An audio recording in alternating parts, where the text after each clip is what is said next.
நடந்து முடிந்த சட்டமன்ற தேர்தலில் ராதாபுரம் சட்டமன்ற தொகுதிக்கு உரிய இவிஎம் மிஷின்கள், விவிபேட் உட்பட தேர்தலுக்கு பயன்படுத்தப்பட்ட மிஷின்கள்லாம் தனியாக நம்முடைய அரசு பொறியியல் கல்லூரியில் ஒரு பகுதியில் வைக்கப்பட்டிருக்கின்றது.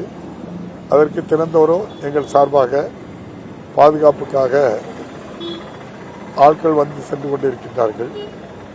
இன்று வந்ததனுடைய நோக்கம், ஏற்கனவே நம்முடைய ராதாபுரம் சட்டமன்ற தொகுதியினுடைய வாக்கு எண்ணிக்கை நடைபெறும் இடம் காலையிலே, அதனுடைய திங்களமை காலையிலே நம்ம ஏஜென்ட்கள் எல்லாம் உள்ள கூட்டிட்டு போனோம்.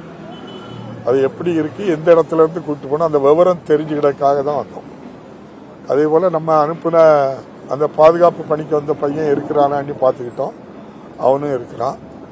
முதல்ல பத்திரிகையாளர்களாகிய உங்களுக்கும் நன்றி தெரிவித்துக் கொள்கிறோம். நம்முடைய மாண்புமிகு தமிழக முதல்வர் அவர்கள் மீண்டும் ராதாபுரம் சட்டமன்ற தொகுதிக்கு போட்டியிடுகின்ற அந்த வாய்ப்பை தந்ததற்கு மாண்புமிகு முதல்வருக்கு நன்றி.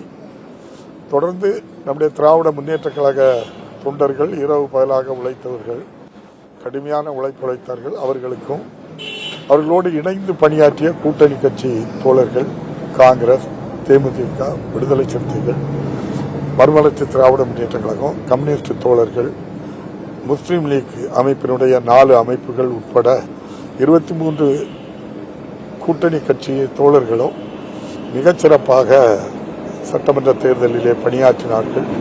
விருப்பு வெறுப்பின்றி மாண்புமிகு முதல்வர் மு.க.ஸ்டாலின் அவர்கள் மீண்டும் முதல்வராக வேண்டும் என்ற ஒத்த நோக்கத்தோடு திராவிட முன்னேற்ற கழகத்தைச் சேர்ந்தவர்களும் கூட்டணி கட்சி தோழர்களும் இரவு பகலாக அயராது உழைத்தார்கள். அவர்களுக்கு என்னுடைய தொகுதி மக்கள் சார்பாக நான் நன்றியை அன்போடு நான் தெரிவித்துக் கொள்கிறேன். முதல்வருக்கும் நம்முடைய கூட்டணி கட்சி திராவிட முன்னேற்ற கழக தோழர்கள் மற்றும் கூட்டணி கட்சி நண்பர்களுக்கும் மீண்டும் மீண்டும் நெஞ்சார மனமாற நன்றியை தெரிவித்துக் கொள்கின்றேன்.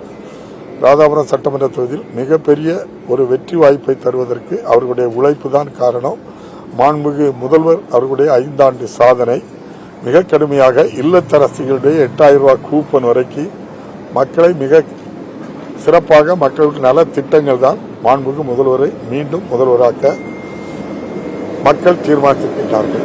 நன்றி, வணக்கம். பரபரப்பான கருத்து கணிப்பு முடிவுகள் வந்திருக்கு, எப்படி பாக்குறீங்க? ரொம்ப பரபரப்பான கருத்து கணிப்பு முடிவு ஒவ்வொரு நாளும் ஒவ்வொரு மாதிரி வருது. சபாநாயகரோட எங்களில் எந்த சந்தேகமும் வேண்டாம். நம்ம உள்ளங்கையில் இருக்க புண்ணுக்கு கண்ணாடி வச்சா பார்க்கணும் இல்லை. அதனால கடந்த 5 ஆண்டு கால மாண்புமிகு முதல்வருடைய பணி மீண்டும் முதல்வர் நாற்காலியில் மாண்புமிகு முதல்வரை அமர வைக்கிறது.